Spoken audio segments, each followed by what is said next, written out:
customers na magpapasok lang, sinasalo mo ng palakpakan at hiyawan. Maaari ba natin naramdaman yung dito sa pinyan? Okay ha, eto, kasuduan to. Ang hindi papalakpak at hihiyaw, isusumpa ko. Ano? Mamalasin ngayong 2026.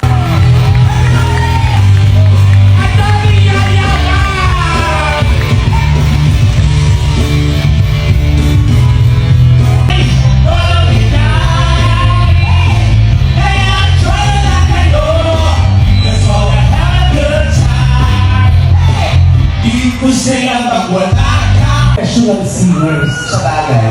Mga porn star kami. Pero gaya na sinabi ko, wala nang sasarap pa pag pinapalakpak, lalo sa ending ng kanta. Totoo, no? Kaya, join na lang kayo! Let's all have a good time! May kulang pa rin. Bakit hindi? Ano kulang? May mga hindi pa rin pumapalakpak. Kahit abutin tayo dito ng alas 7, hindi ako titigil. Kaya, join na lang kayo! Let's all have a good time! Okay, kasaglit. Ito naman, ba't ka nagiging emotional?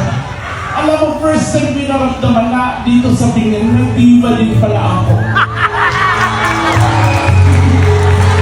Pero hindi ko nararamdaman sa lahat yung tinatawag na standing ovation. Kaya, join na lang kayo! Let's all have a good time! Grabe, bigyan namin yung tayuan!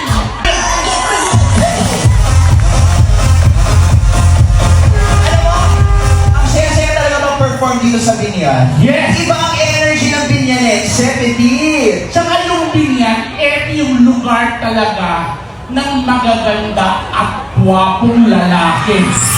Totoo, no? Di ba nung pumunta tayo ng daming gwapo, Oo. daming maganda, pero marami rin pangit. Totoo ba? Gago ka, Petit. Sa ulo ka, tayo dito. Hindi, pero hindi naman ako magtuturo. Hindi, dami-daming gwapo, and of course, Kakaiyak ko. wow! Wow.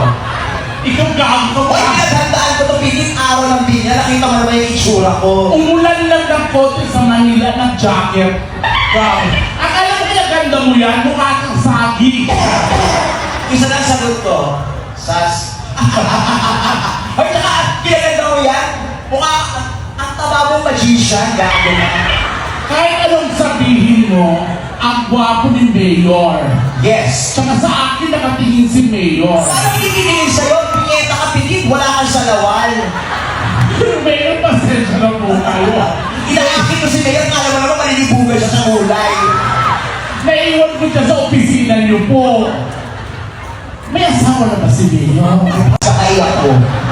Wow! Wow. Ikaw gago Hoy, ka. pinaghandaan ko itong piling araw ng Binyan. Nakita mo naman yung itsura ko. Umulan lang ng konti sa Manila ng jacket. Wow.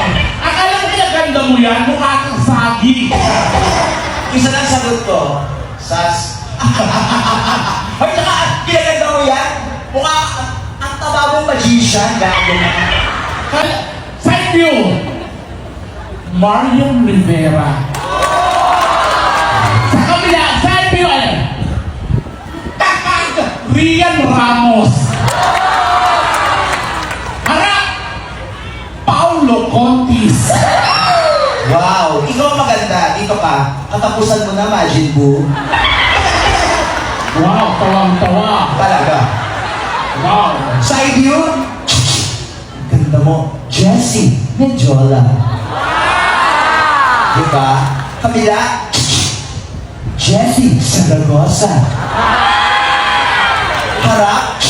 Jessica So. Isang pirma naman dyan, Jessica. Nag-ulat si Jessica. Mula Patales hanggang Hulo, dinayo ng aming team ang isang liblib na sityo upang alamin kung totoo nga. Di umano'y walang mga paa pero tumatayo. Ano yan? Kung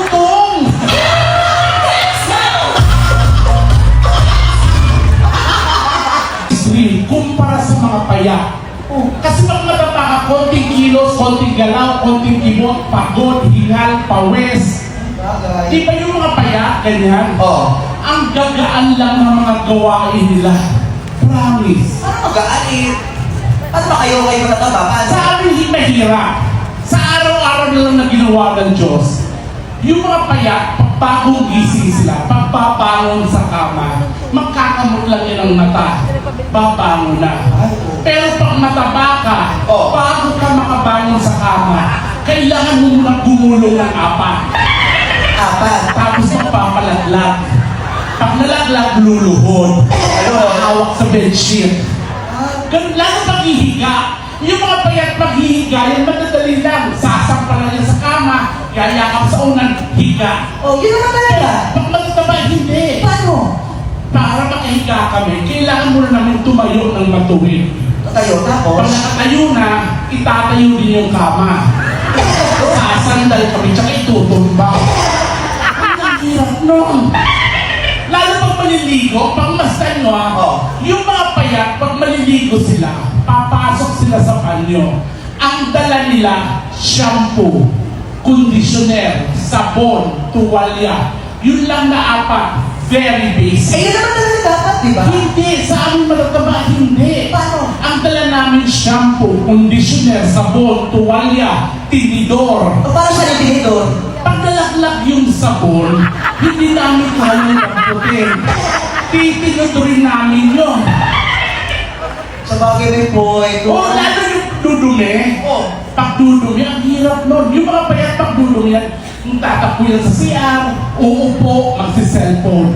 Pero pag mataba ka, hindi. Kahit dumi-dumi ka na, hindi ka muna papasok sa CR. Kasi, sisilipin muna namin yung inodoro kung maliit o malaki. okay. Pag maliit, lalapitan namin yun, uugain namin. Pag hindi umuga, tsaka kami uubo. Para Ngayon ang problema sa lahat, yung paghuhugas ng puwet. Bakit naman pati yung problema nyo pa? Maswerte na kami kung may bidet. Paano kung walang bidet, kung tabo-tabo lang? Hindi naman kasya sa likod namin kasi ang laki namin. At may nakaharap pang flash. Tama. So parang mahugasan namin yung puwet namin, yung tabo na may tubig, idadaan namin yung sa patok namin, yung...